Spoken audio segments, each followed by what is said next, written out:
I think anything in this world could be measured quality wise. Is it worth my time doing anything? And depending on who you talk to is depending on what various answers you're going to get from that, right? There are some people who legitimately enjoy playing video games. My wife loves to sleep. That's a hobby that she does, and perhaps she needs 12 hours of sleep a day.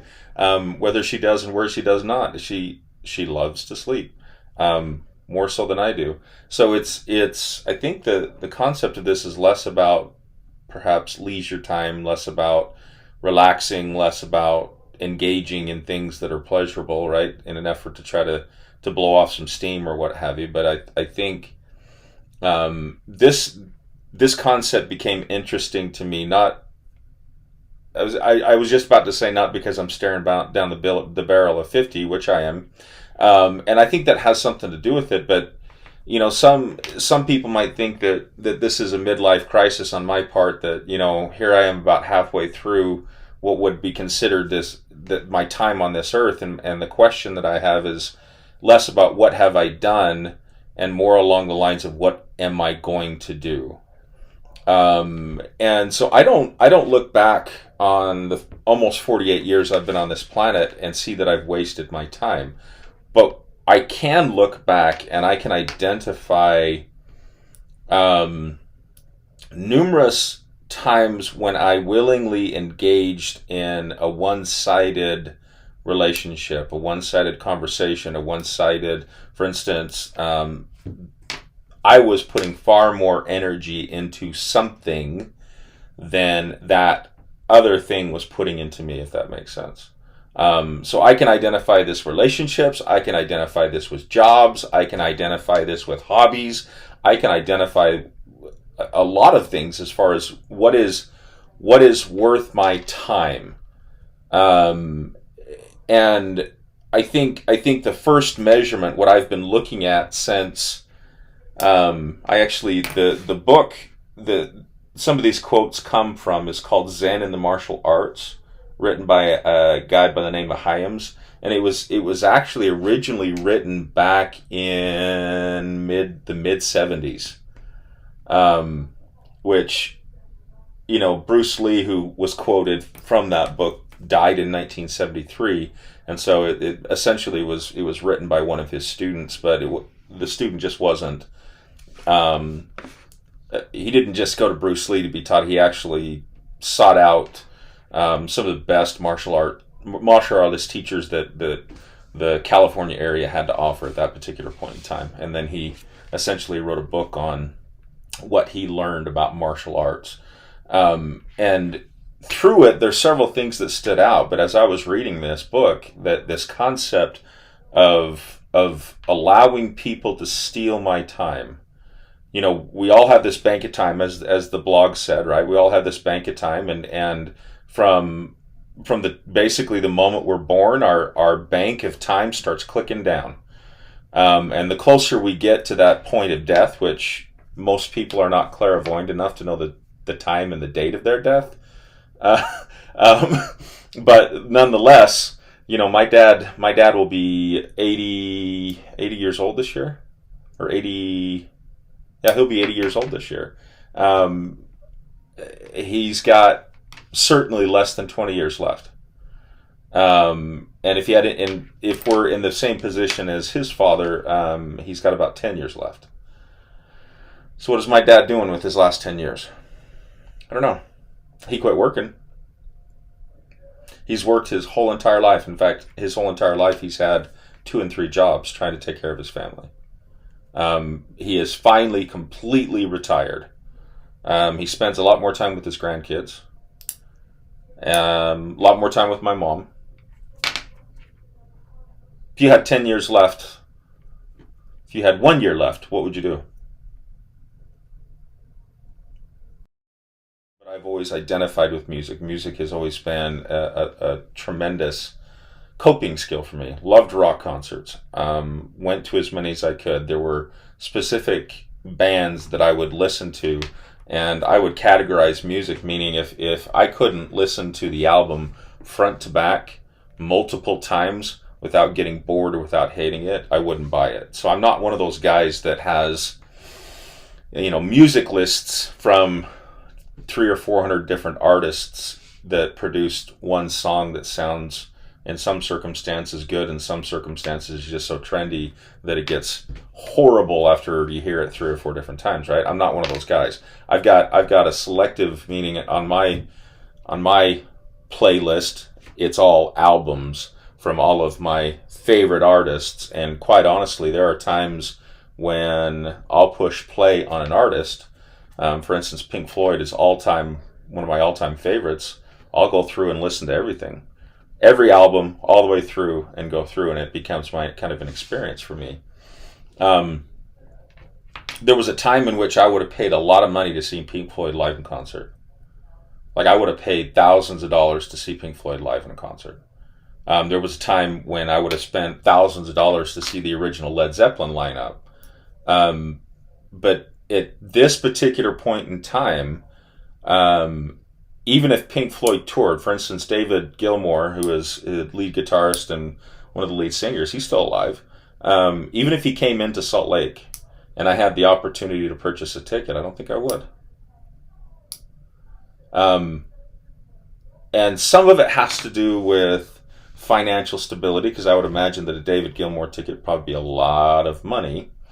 But it just doesn't have that same value for me that it did when I was in my early 20s. And some of this, well, a lot of this has come down to kind of a readjustment in priorities. What have I done versus what do I want to do? And again, when I'm staring down the barrel of 80 like my dad, right? And I look back on my life, what do I want to have accomplished? When I look back, what am I going to value the most?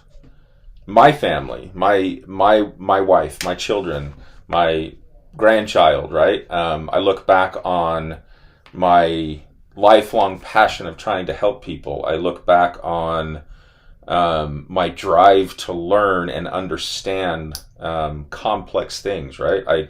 I look back at my life and I am grateful for what I have learned, and the new chapter that I'm pressing forward with is trying to share what I've learned.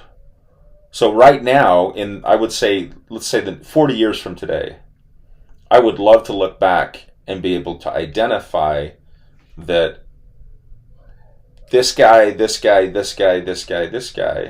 his life was better because I was able to help share what I've learned over my lifetime. That's kind of my passion, which is the reason why, we're putting effort into this Whole Soul fitness platform. It's the reason why I do the research. It's the reason why I spend my time posting blogs and trying to get people interested, because this is my passion. This is what drives me today. So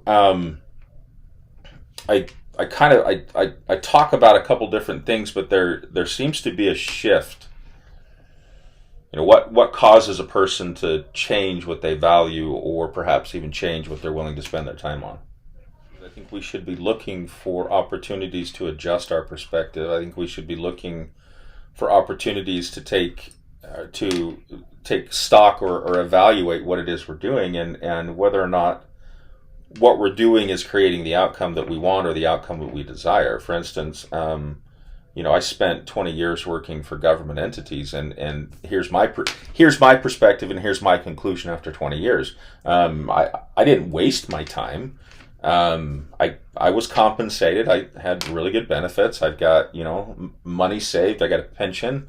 I've got some portion of a pension coming. Plus, I've paid very little for health insurance over the years. And in some circumstances, some of the agencies or some of the cities I worked for actually paid me to have the health insurance, because that's one of the benefits of a government job is the benefits are really, really good. But the longer that I worked for governments, the more I realized that the type of influence that I desire, the type of influence that I believe that is necessary in my life, that the type of things that I need to do cannot be done with government. Is that I've come to a position in my life to where continuing to work for a government would be wasting my time because it would not produce the outcome that I feel like is necessary.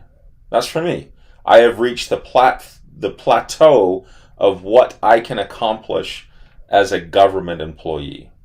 And now is the time to push forward to do something different so that I can not just plateau and start going this direction, that I can start, in my career and what I want to accomplish in this life. I need to be on that uphill, not slide, but on that uphill climb of accomplishing my life, the reason why I was put here on this planet. I guess that's what drives me right now at my core. It's what I identified with most when I was 20 years old. I identified with the music that I listened to. That's what I identified with the most. And I used to love going to rock concerts. Absolutely loved it. In fact, I'm suffering the consequences of it now because I've been to far too many rock concerts without hearing protection. And there are times when my wife says something that I just can't hear. So if I could go back, then perhaps I would have worn some ear protection back at all those rock concerts. But come on. How cool is it to sit there with ear protection on in a concert? That's not cool, because when you're 20, you're indestructible and you stand up right next to the speaker, and and that's where you want to be, right where all the action is, right? This concept of time, and what do we do with our bank of time? What do we do with the time that we've been given?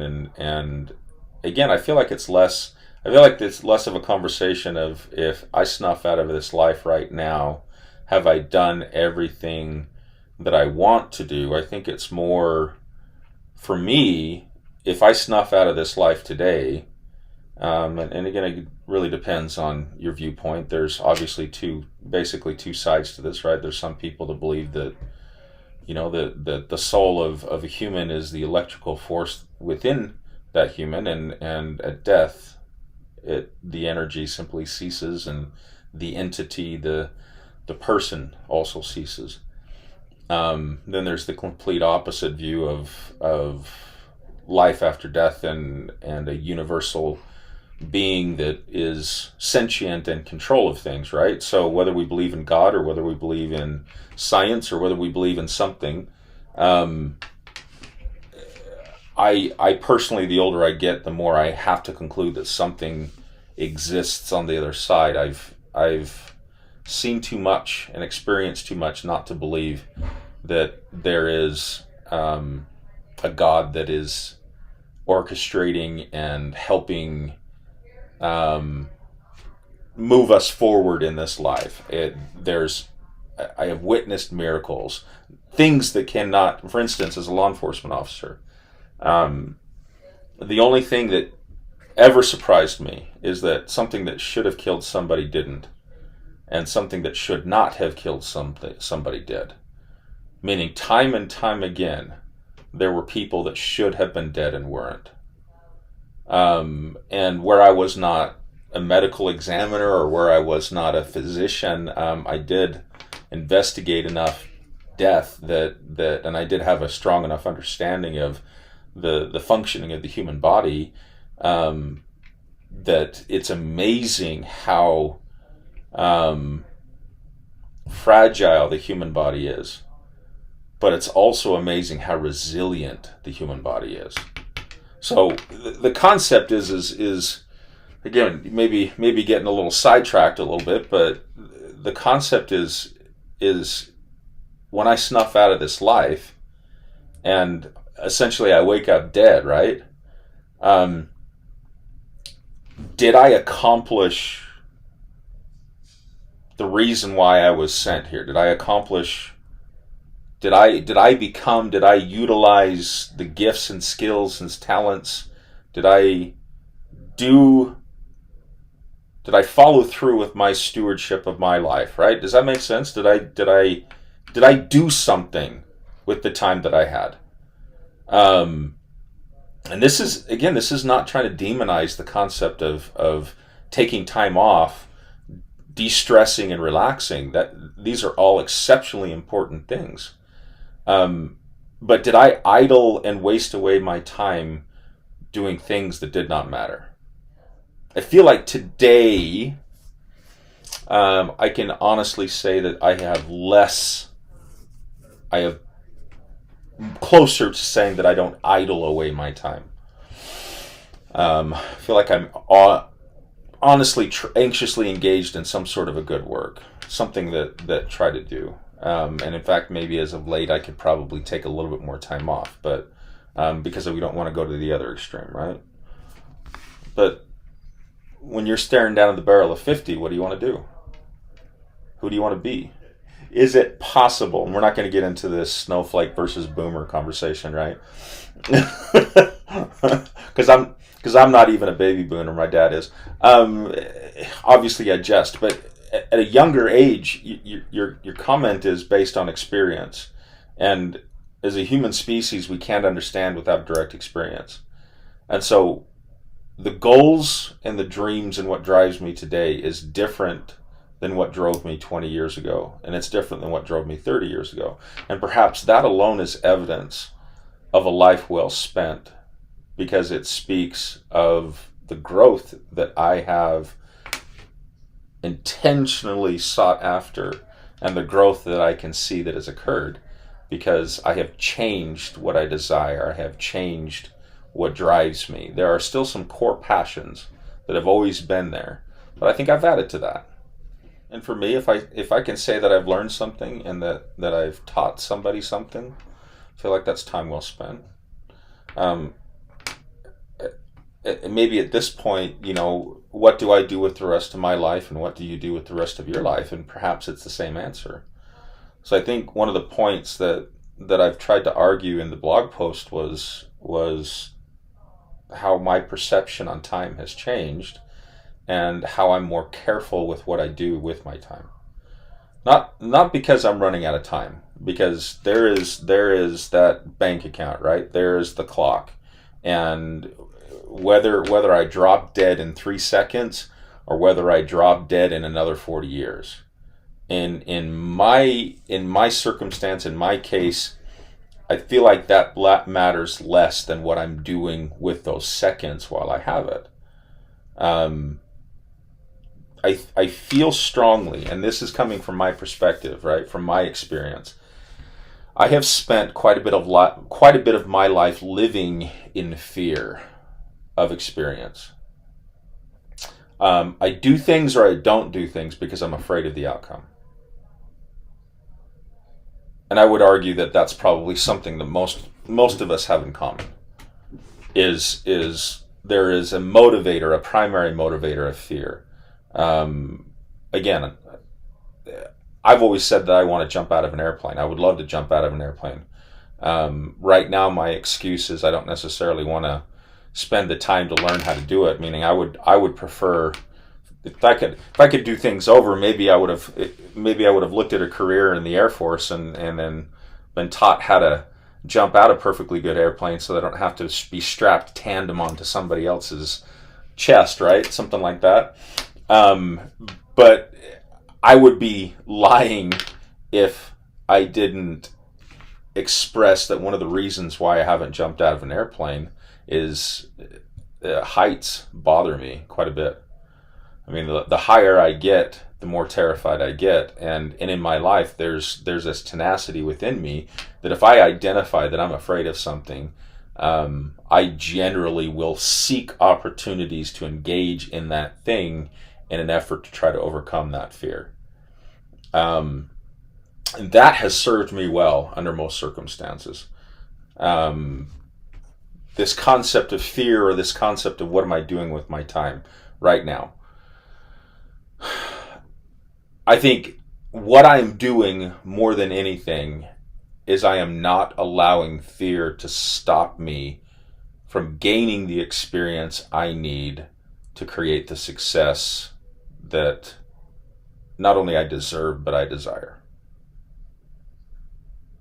So if I've gotten nothing else out of my life, I have come to a position where I understand that there are things that are holding me back, and that thing that is holding me back oftentimes is fear. Not that it's irrational, because there's reasons why we should be afraid of certain things. Um, but their fear alone, without evidence of mortal danger or some other difficulty or some other problem, or creating an environment where people are getting hurt, either physically or emotionally, um, I'm sick and tired of being controlled by fear. I'm sick and tired of my time being controlled by people or things that care less about me than they do about themselves. Um, I am sick and tired of one-sided relationships. I'm sick and tired of um, circumstances and events that don't have a benefit for me, and that perhaps could sound a little bit selfish. Like, I go throughout this life, and if doesn't benefit me, then I'm not going to be involved. But what's interesting, like for instance, let's take a simple concept of service. Me doing for somebody else what they can't do for themselves. What do I get out of charity, and what do I get out of helping my neighbor move a dryer up the stairs? Well, who knows? Maybe I get something, maybe I don't. Why did I give him my time helping him out? Well, he needed it. And whether or not he ever comes to me and helps me with the dryer, I think the human contract, or the social contract, is he's probably far more likely to help me out if I'm willing to help him out. But I think, again, I think that concept of one-sided, I'm far more cognizant, I'm far more aware of circumstances and events that are considered, or can be easily considered one-sided, or only beneficial for one side. So I intentionally seek out opportunities that are mutually beneficial, that results in my growth and your growth. That is what I am spending my time.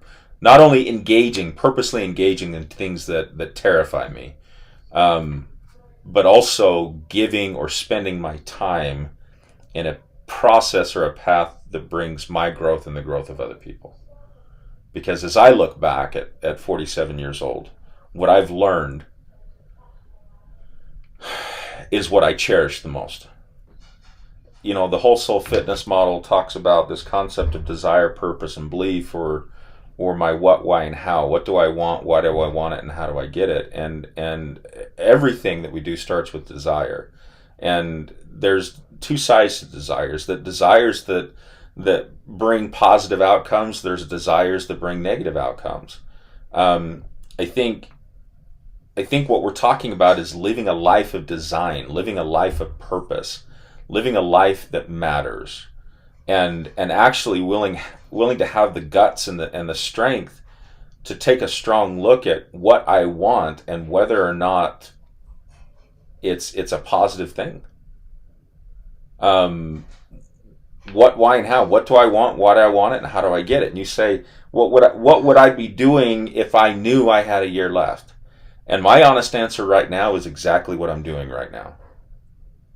I would not quit this, because I believe at my core that this is beneficial and this is necessary.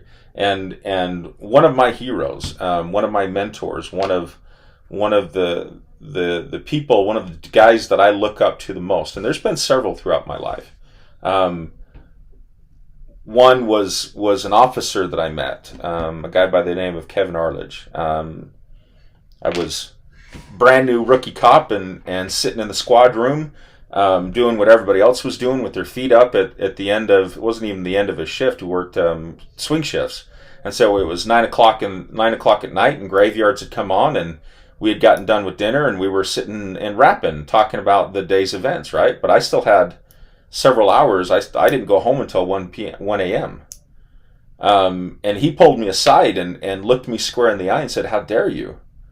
I'm like, what are you talking about? I was like, "How dare you sit here when there are people who need to go to jail?" And in that, don't stop. Don't think for a second that means that everybody needs to go to jail and that you go and you make something up. But But having spent 10 years as a police officer, there are some evil people in this world who seek, who don't care who they hurt in order to get what they want. And those are the people who belong in jail. Those are the people who belong in prison. And it was my responsibility, it was my stewardship to know my job, to do my job, to understand my job so that I could identify the people who needed to be in jail from the people who did not need to be in jail. That's one person. That my hero, my mentor, suffered and struggled with trauma and post-traumatic stress disorder, and he took his own life. No longer living, no longer with us. The guy that I was about to tell you, another mentor, another hero of mine, I first met him when we were both 20 as service missionaries. Chad Allen Wade is his name. He made a ton of cash, was an entrepreneur, worked in a direct sales business, made a ton of money, because that was his desire. When we were young and 20 years old, he talked about making a ton of money, and he put his energy in that direction, and he accomplished his goal. But interestingly enough, on the day that he died, he was flat broke. Flat broke, divorced, and estranged from his kids. But this is the reason why I look up to him. Because his life circumstances brought him to a position where he knew how to make money. And he was engaged in that process on the day he died. He was flying back from St. George in a small airplane that crashed outside of Wendover. In fact, June 1st of this year marks the 10-year anniversary of his death. My buddy, Chad Wade, on the day that he died, was doing what he loved and was doing what he taught other people. He wrote a book, actually, that talked about if he said if he made $1 billion, that he would show up and do exactly what he was doing, because that was who he was. That is what he wanted. That is what he desired. That is what he enjoyed. And what he enjoyed and what he did well was making money and teaching other people how to make money. That's what he did well. So on the day he died, he stood up for, meaning he was doing exactly, he practiced what he preached. I look up to that man because fear didn't stop him. Yes, he made some life choices that I promise you he regrets. But on the day he died, he was living. Because he said, I get to, I choose to, I want to. And I feel like when you really understand the significance of that phrase, how many people honestly can say, I get to, I choose to, I want to. Or how many people in this life are simply walking zombies, slaves to what other people want and what other people choose. I think this conversation and this blog post is everything about taking control of time and not allowing other people to control our time. So I entitled it, Stop Stealing My Time. And I think that statement is the first step in understanding the value that is our time and taking a more purposeful look at what I could be doing and what I should be doing with the time that I have right now. It's kind of my thoughts when I wrote it.